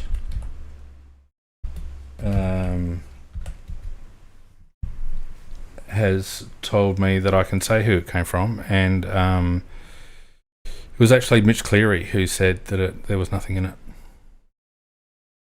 So okay, yeah, there you go. Now Radicus, who's a long-time supporter of us, and welcome back, Radicus, to the podcast. Far out, the wait for footy is pissing me off. Can't wait. That's why we've started Tuesday Night Live early, mate, just to fill the gap. Thank you very much for your $5 donation. I really appreciate it. You've been an amazing supporter of this podcast, mate, and we really do appreciate it. So thank you very much. Yeah, Mitch Cleary basically knocked that one on the head. So I want to leave it there because I reckon Mitch would know. All right. I was concerned, however, by the words of Isaac Ranken. Did you get around that, mate? Yeah, the interview with Tom Sheridan. Yeah, I mean, look, it's funny. Like, it's not funny, but like, it's interesting how, like, this week this interview comes out is the same week we hear about Mike Lafau at Richmond, who caught drink driving, over twice the limit, gets a slap of the wrist, gets 1 week. Basically, one of them's, he gets 2 weeks, but one of them's a bloody pre-season game. Like, spare me. Isaac, was told he didn't cop enough when he had to miss 4 games and 2 of them were finals. And he had helicopters and bloody people hounding his bloody house and everything. And I'm not suggesting what he did wasn't terrible. Well, when I say terrible, it wasn't hurtful, but just the reaction to that compared to Lafau, the suspension compared to Lafau, and what he copped, and now you hear what he's been saying about how he wanted to retire, to quit footy altogether. Like, it's hard to blame the bloke. For a week or two there, he was the worst person to exist in the country, and the vitriol he receives and everything, like, for something that was obviously a terrible thing to say, but no one's perfect, and we've all said things in the past that we regret, it's just amazing to me, like, the overreaction, the vilification of poor Isaac, particularly given what he's gone through in his own life, and the lack of care for, obviously he wasn't the victim of what he did, but what followed afterwards, you could argue that, he did pop way too much, and there was no care for him really beyond probably what the club did. And I just think that, I think we all needed a bit of perspective at the time. It was way overblown, and now you hear how it affected him. It's quite saddening to hear. I'm glad he decided to stick with footy, obviously, because he's such a talented player. And it's a slip up. It's a big slip up, but it's his one real slip up he's had on the field. And hopefully we can all move past this and move on. It's just, it was quite sad to hear what he had to say, and hopefully he's doing a lot better now. So I don't want to spend too much time on it because it's long gone, and Ranken's just about to finish serving his suspension in the next week or two. I was watching the chat about this in our Discord community this afternoon, and by the way, people listening, we have a great Discord community. If you haven't got around it yet, links in our bios and profiles and descriptions and whatnot. Get in, it's fantastic. And I was a bit busy, so I was just watching it click over, and there was a couple of really good perspectives. One, obviously, was that the penalty was on the basis of it happened in the workplace, and if you did that in the workplace, you get fired. Whereas someone drink driving and getting caught happens outside the workplace, you probably wouldn't get fired for that unless your work specifically needed, a license or whatnot. But the thing that occurs to me is that people like Cara Wilson and others in the media who jumped on immediately on Isaac and, just drove the media bus for the best part of 2 weeks. Jared Waitley. Yeah, all those people. Underwood. They immediately, when it came out what Isaac said, which was distasteful, and by his own admission, when it came out what he said, immediately those people took the position that Isaac was a bad person. And I think what the interview with Tom showed from Isaac is that he wasn't a bad person. He's a good person who made a mistake. Now, I would love to get Jared Waitley on here to state categorically that he has never made a mistake in his life. And I would also expect that Jared Waitley would then say, yes, but I'm a good person. So the vilification that Ranken got and the characterisation of him as a bad person following what he said completely missed the fact that he was a good person who had made a mistake, and what he needed, and this isn't getting around the perpetrator. Obviously, he needed to serve some sort of a fine or penalty of some sort. That's not the point. But the way the media immediately characterised him as a criminal, as a bad person, because of something that he said, rather than realise that he isn't and they all know Isaac. He's been around the media, he's been around the system long enough. They all know that Isaac isn't a bad person, but they immediately jumped on the bus and characterised him as a bad person, rather than thinking, oh shit, Isaac, you've made a really big mistake here. Yes, we need to highlight the mistake that you've made, but we also need to be part of the solution in terms of helping you understand, it was a mistake, which Isaac clearly did very early on in the piece, if not immediately. And secondly, provide him a pathway back. And what he didn't get from the media was a pathway back. You know, calls of 6 weeks, 10 weeks, a season, frickin' suspension. You know, when you look at it in retrospect, the hyperbole around that and resulted in him getting 6 weeks when he probably deserved 2 and a bit of a monetary fine and a bit of a, you know, education session or whatnot. To get 6 for that was ridiculous. Well, it's 4, but yeah.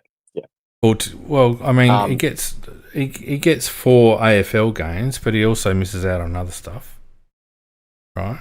Finals in particular. Yeah. Look, I'll say I've got no issue with the suspension, like the length in itself, because I know that's what they've been doing for a while now, and I think that's fine. I had no issue with the 4 weeks. It was everything around that annoyed me. And you touched on the journos themselves, which is a really important point. Like, that was the easy thing to do for a Waitley, a Kelly Underwood, other people to say, this is shocking. You know, I can't believe it's terrible, worst thing, and, you know, blah, blah, blah. Because what all that does, it's so easy for them to say that because it makes them look good. You know, it's essentially virtue signaling for them. It's much harder for them to actually say, but, you know, let's not go overboard, because everyone was jumping on the bandwagon at the time. Yep. He was the public enemy number one, and he had to leave the country, and he got criticised for that. Social point. Yeah, everyone was scoring social good boy points, you know, for vilifying it essentially. So, look, and I've been pretty consistent in what I've said, that I think, you know, what Ranken said was really hurtful because we don't want to create a negative stigma around homosexuality. So I got no issue with the suspension. When I talk about the foul thing, it wasn't saying that Ranken should have got 2 weeks. It was that Lafau should have got more. But I understand it's a different topic. But it's interesting. This is the timing of it. But it was everything. It was just everything around that, the media circus, and it was bullying essentially at that point. And what they ended up doing to Ranken was, in some ways, just as bad as what Ranken said. Do you know what I mean? 100%. You're treating an individual so poorly. And look, we've all said things in the past growing up. You know, it's sort of that you grow up in certain environments, words are said, and he, the moment one of those words comes out, that he when he looks back and he'd say, oh, I'm such an idiot for saying that. Yep. We've all done that. We've all said it. Intrusive thoughts that people say things in the moment. And people even had a go at him for his bloody press conference later on. You know, it took too long for him to say anything. Mm-hmm. He shouldn't have gone overseas. That he wasn't genuine enough, even though he was basically in the verge of tears. Like, he just couldn't do anything right. Apparently, we couldn't do anything right. I thought the club at the time actually did okay in protecting Isaac. Sure, we could have done it better, but at least we looked after our players. The entity that didn't do well is the Players Association, in my opinion. Where were they? Oh, where'd you go, big man? Trying to protect him. Suddenly we get branded racists, and we're no good as a club, and we're homophobes and everything. So we couldn't win. Isaac couldn't win. You know, there was so much about it. It was way over the top, and as I said, it was easy for the media just to jump on and make themselves look good at the time. And it's a shame that he's missing round one, because that sort of just continues to sort of perpetuate the whole thing. Yep. You know, it's almost a blessing that he's got this hamstring injury, because he's going to miss anyway. Yeah. The good thing is that Isaac knows how to play footy, and hopefully when he comes back, he'll his first game back will be at home, so I'm sure he'll get a massive reception. No, we all need to get around him. To make him know that he's loved, and that's not saying that he didn't do it. Again, not saying he didn't do anything wrong, because he did, but the treatment of him was just crazy, just way over the top. So hopefully we can move on as soon as possible. Yeah. Well, I think you make a really good point there, and we get 14 or 1500 watches on YouTube per show, and we get that again on audio. I would hope that the Crows fans that are listening and watching this podcast take that message on board, that in round 2, when we front up and Isaac takes the field, it would not be condoning what he said to stand up and give him an extra cheer, because what it is understanding that the bloke made a mistake and he's got our love and support. Because I think both can be true, big man. We can recognise that he made a mistake, and we can also get around him and give him all the love and support that we can. Yeah, there was a point where it needed to be like explained why Ranken stuffed up and said a really hurtful thing, and why that's it's really important that we don't allow that at any level of football, but especially in such a important, like these guys are role models. They're looked upon by the society for good or bad. So we had to, but they there was a tipping point and they went way overboard. Now look, when he gets that big applause in round 2 and everything like that, when he comes on the field and kicks a goal, whatever he does, well, the Crows and Ranken, they'll cop criticism again for that, for saying that we essentially are supporting homophobia and everything. And we're clearly not. And if that's the line they want to take, then stuff them. Who cares? Because at the end of the day, mate, we're not here to toe the company line with Victorian media or AFL media. We're supporters of the club, and I think most supporters around the club would recognise that he made a mistake, just the same as Isaac has himself. And most supporters around the club would agree that he's been extremely harshly dealt with in the media and been painted as a bad person, when in fact he's a good person who made a mistake. And just the same as you would with your own family, irrespective of external noise, we need to get around him when he fronts up in round 2. That's my opinion. I agree. I hope we do support him. I'm saying that be prepared. We'll cop it for it, but at the end of the day, it doesn't matter. What matters is that he feels supported at that point, because as I said, it just, what he copped was far beyond what it deserved. In the end, the suspension, 100%. Fine, but everything else that came with it, way overboard.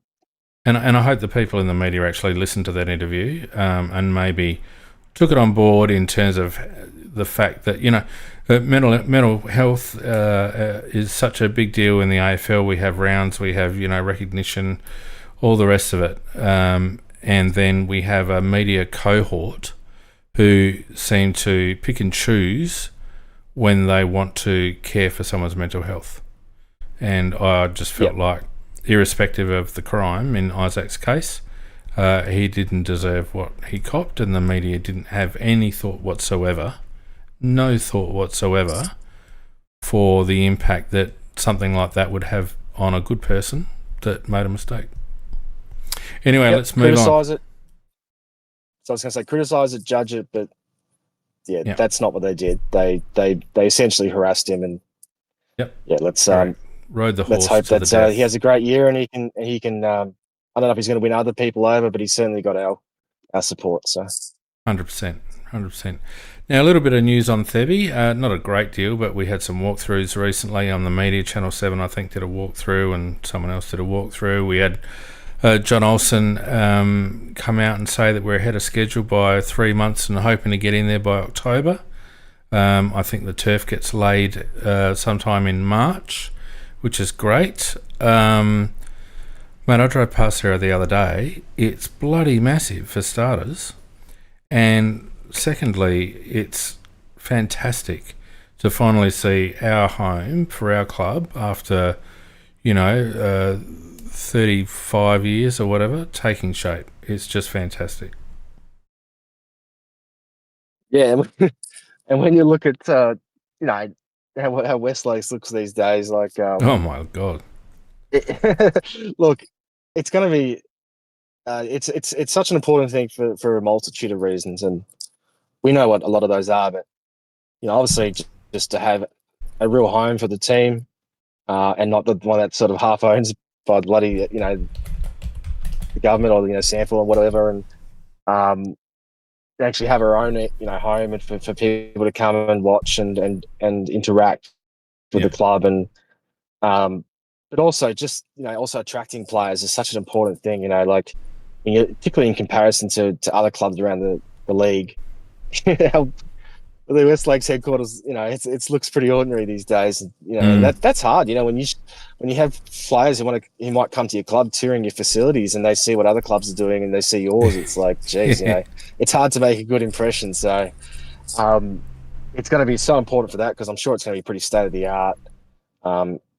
And I think, with the rebranding of the team and just the way in which our culture shifted, basically, once Tex and a couple others have done it, it's basically an entire new squad from the grand final fallout. It just feels like it's sort of like the birth of a new era for us, and absolutely, it's going to be huge. Yep. It's going to be huge for us, and just the feel about the group and the way in which present ourselves to the rest of not only the community but the rest of the competition, really. Yes, absolutely. I'm also happy for the AFLW team to have a home ground and to have those facilities. I think John Olsen said it's the first facility, or AFL facility, I guess, in Australia, where the women's facilities are equal of the men in terms of what they have access to, which is fantastic. I think watching an AFLW game on that oval will be brilliant. I think, it'll be, even though it's the Adelaide Oval size, I think just the nature of the place will make it quite intimate, and there's a lot of comfort there for people to go up and have a drink or have a coffee or whatever and watch the game from the rooms upstairs if the renders are accurate. So I think there's no negative. The only negative is obviously the second oval, and I think that'll be resolved eventually after South Road's finished, so that's just a temporary thing. But compared to what we've got down at Footy Park at the moment, where you get an interview and you can hear the bulldozers going in the background, chalk and cheese, right?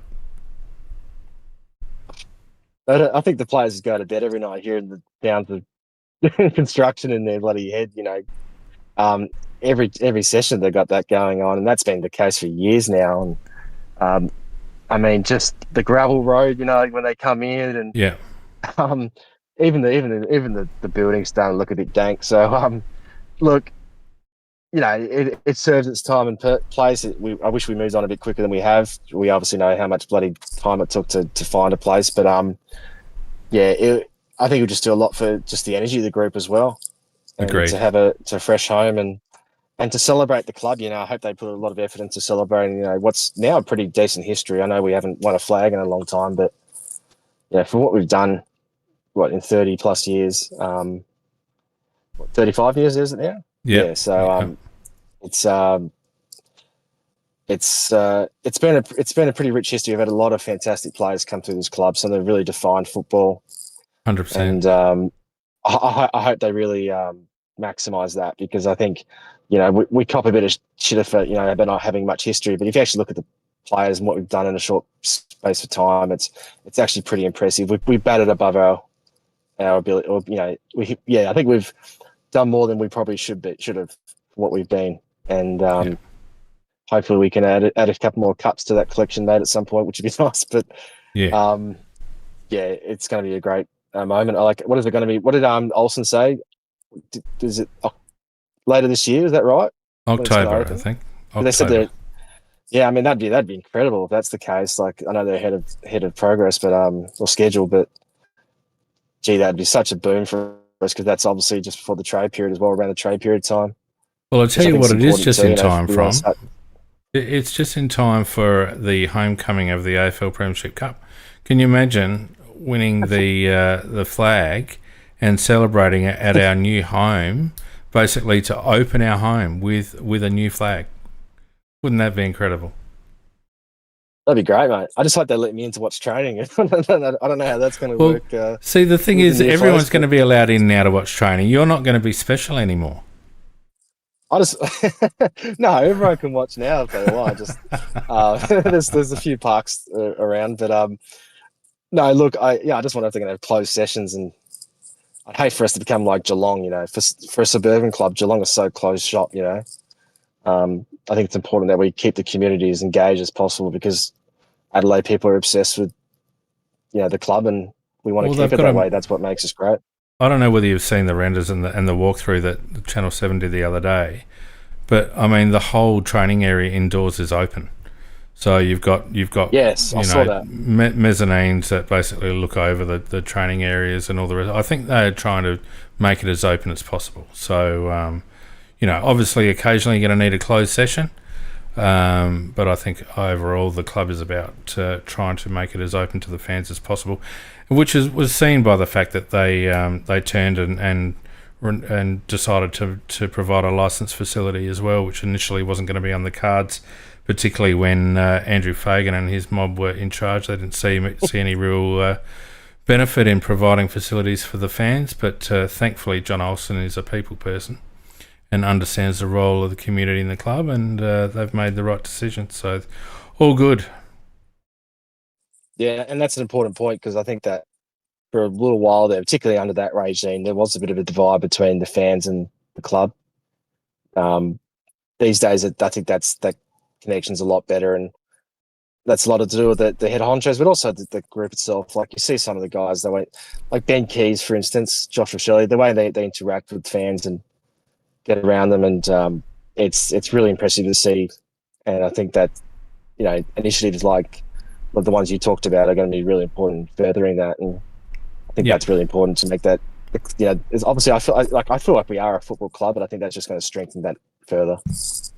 Agreed, mate. Agreed. All right. We're just about done, mate. I think. Is there anything else that I've missed that have been happening around the club that you're aware of? So around the club, apparently the clash jumper. You hear about the clash jumper?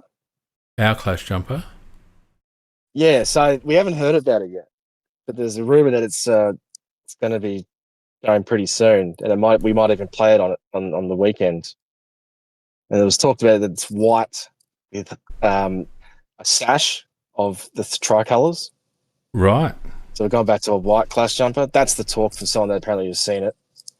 Okay. So just something to keep in mind. I don't know if that's 100% accurate or not, but if it'd be interesting to see if we go back to that style. I don't hate the sound of it, but I'm not a big fan of the white with the white shorts and everything. But I'm not much of a fashion man myself, Fiend. But you got any opinion on what the clash jumper should look like? First of all, I hate yellow. I'm an old school, and yellow means fear or lacking courage. So I hate anything associated with yellow. I didn't mind some of the red Guernseys that we've trotted out over, like the iconic swooping crow Guernsey. I think that should be a permanent fixture in our bloody thing, and I'm glad that I hope we keep it for gather round at least. The inverted version of it. I actually don't mind white. I don't mind white because it's unambiguous. It means you can wear it every away game. The players can get used to it, as long as it's got a little bit of splash of colour, obviously, to represent our team. But I would certainly rather the white than the yellow. Okay. If I had to, I think you could probably work red into the rotation, knowing that against some teams that may not work, like against Brisbane or someone perhaps, or Gold Coast. But I'd like to see the red worn a couple of times, but I don't mind the white.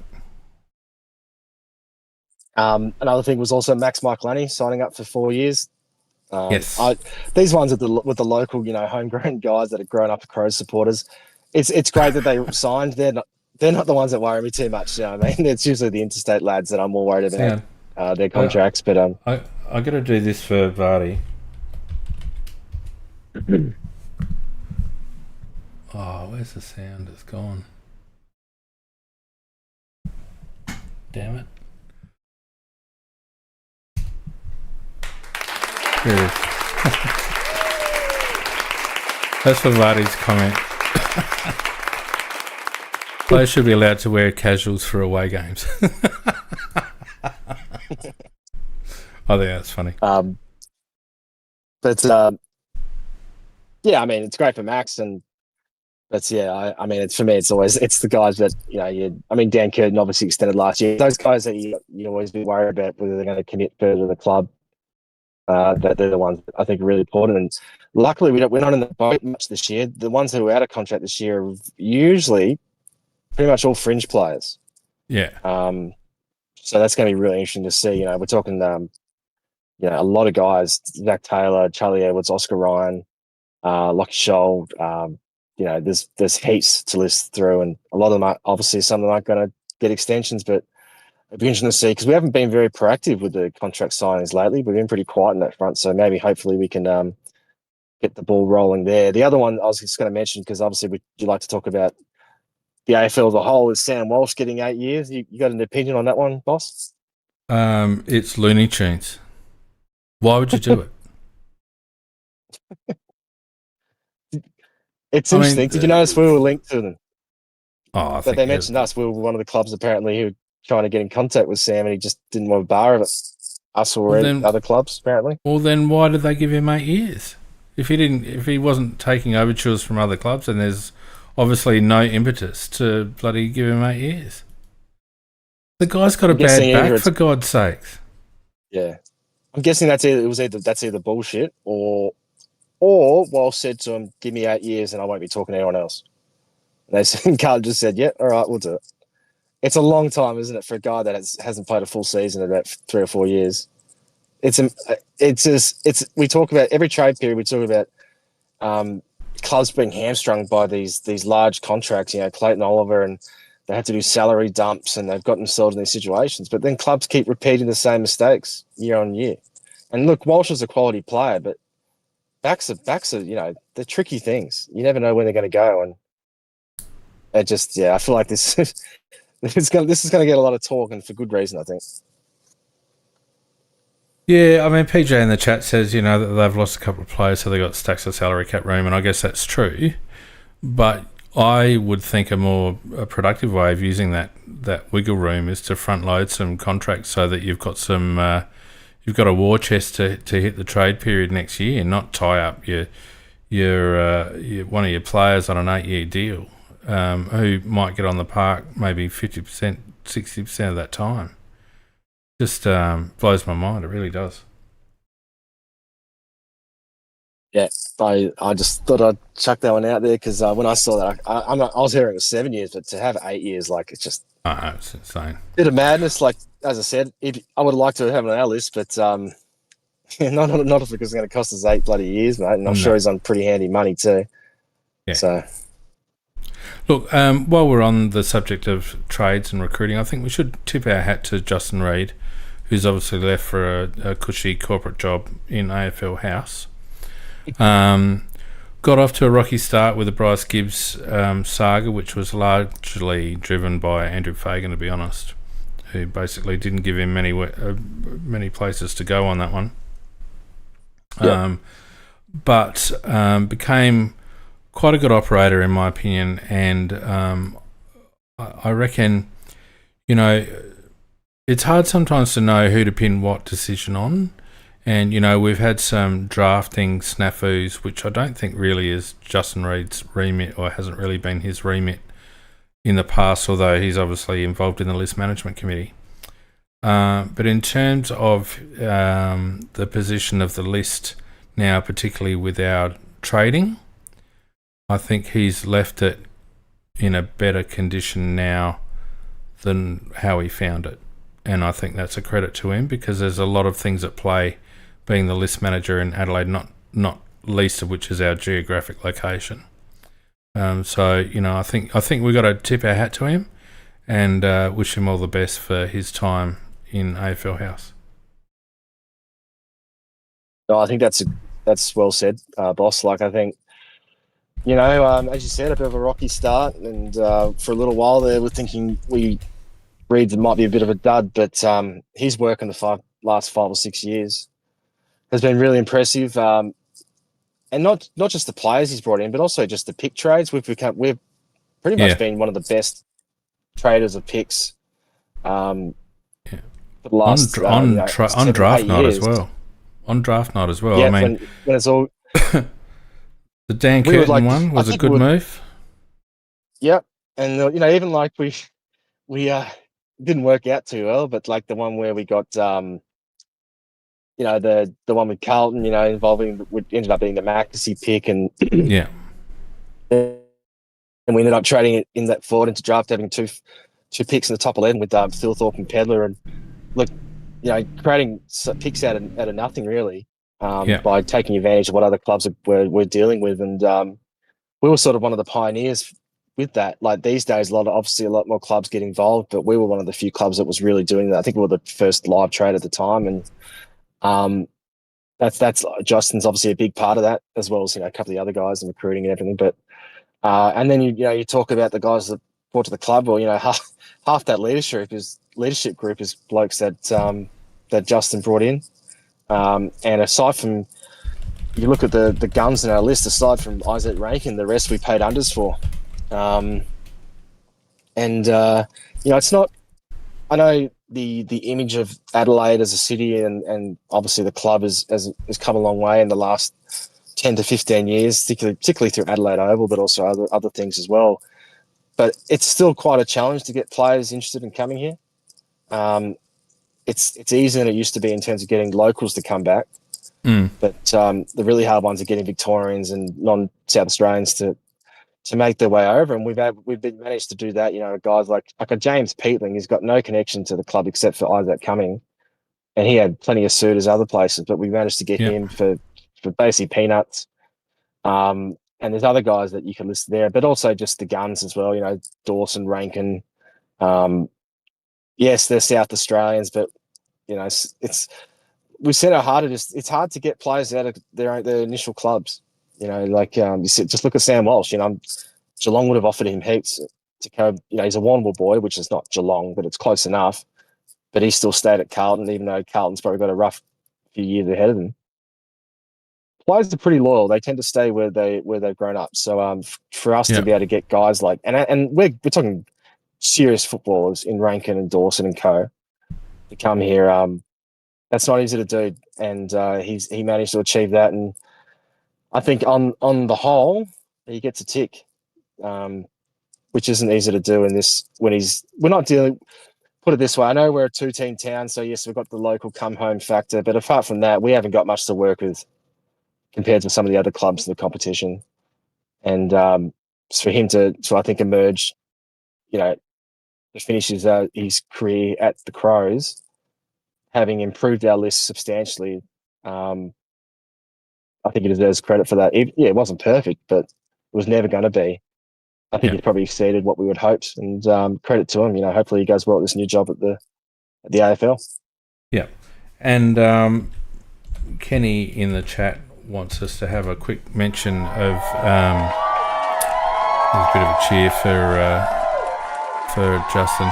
Wants to have a bit of a chat about the Roo moving on, and I guess it's a good segue because Rudy was Roo's manager during the day during his playing career, and it was I think Roo who got Justin Reid back to the club as a recruiting officer or a list manager, and Mark Rasciuto finished off at the end of last season. We all thought he was going to finish off at the beginning of last season, didn't we? But he ended up his tenure finished at the end of the season, and it's interesting because he's ended up being a very divisive figure, Mark Rasciuto.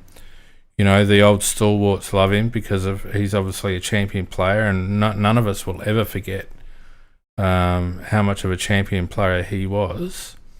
And his initial foray into the club, being, I think, allegedly instrumental in removing Sanderson and hand-picking Phil Walsh.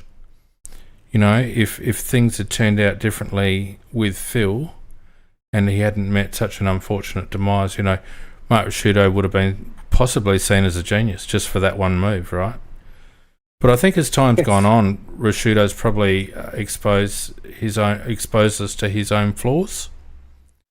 Yeah. And as 1990 points out in the chat, the hiring of Burton and then the elevation of Burton after he decimated our fitness program, having previously decimated Brisbane's fitness program, elevating him to the GM of footy ops, and then obviously Birdman making the terrible decision to go with Collective Minds for that ill-fated camp.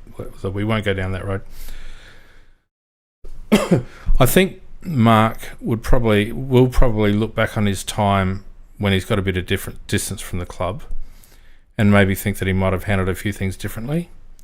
You know, go and support another club, I think would be words that he would like to take back. Oh yeah, 100%. I forgot about that one. That was a shocker, wasn't it? It was an absolute shocker, and I think he would like his time back on that one. Yeah, and then when I was talking about before about the disconnect between the club and the supporters, I think that's a great example. Well, the problem was, mate, and you know, I had a little bit of contact with the club during this period. We brought in a CEO, Andrew Fagan, who was commercially very, very good and knew stuff all about AFL, right? So he relied on Mark Rasciuto prodigiously for that footy brain. And I think what it did was kind of probably elevated Mark's role beyond its original intention, which was to be a board member and maybe a director of footy, right? But Fagan, because he knew so little about the game and how the competition worked and how, you know, the ins and outs, relied on Mark Rasciuto so heavily so that he could get on with the commercial side, which I don't think Fags did a terrible job at, to be honest. No. But I think it put Mark in a position where he had a lot of power and a lot of responsibility that he didn't necessarily always use collaboratively, I think is probably the key. Yeah, and look at it's a bit of a conundrum there, Rue's time there, because you know he came in sort of with a sledgehammer with the whole Sanderson thing, but he didn't have that connection with Sanderson that he did with Brett Burton. You know what I mean? It was easy for him to essentially move on to Brendan Sanderson, but you know, when it came time to doing the same thing with Brett Burton, it was much harder for him because he obviously had that bond personal connection with Birdman, and and so he didn't have it in to you know, obviously he promoted him, he didn't rather than get rid of him. So that showed that was Rue's flaw. You know, it was, if you were a friend of Rue's, it was an easy gig. So he, you know, we thought he might be a bit ruthless, particularly after how he came into the club. But it turned out to be the opposite in some ways. He was as you said, it depended who you were. Yeah, and unfortunately, you know, I think we'll probably look back on that whole saga, if you want to call it that. And obviously it doesn't reflect well on Rue, and he's not the only one, but it leaves a bit of a bad taste in our mouths as to the amount of power he and others had at the club that got us to where we ended up getting to, which was rock bottom, basically. Look, I think, mate, the thing of it is it wasn't only Fagan, it was also Rob Chapman, right? Rob Chapman knew sweet FA about football and cared even less. So it's not Rue's fault. You know, Rue got thrust into a situation where he was basically the footy brain in the whole outfit, because none of the board had much of a footy brain. We didn't have any other footy presence. I don't think. Maybe Rod Jamieson, I think, might have been a member-elect at one stage. I can't remember.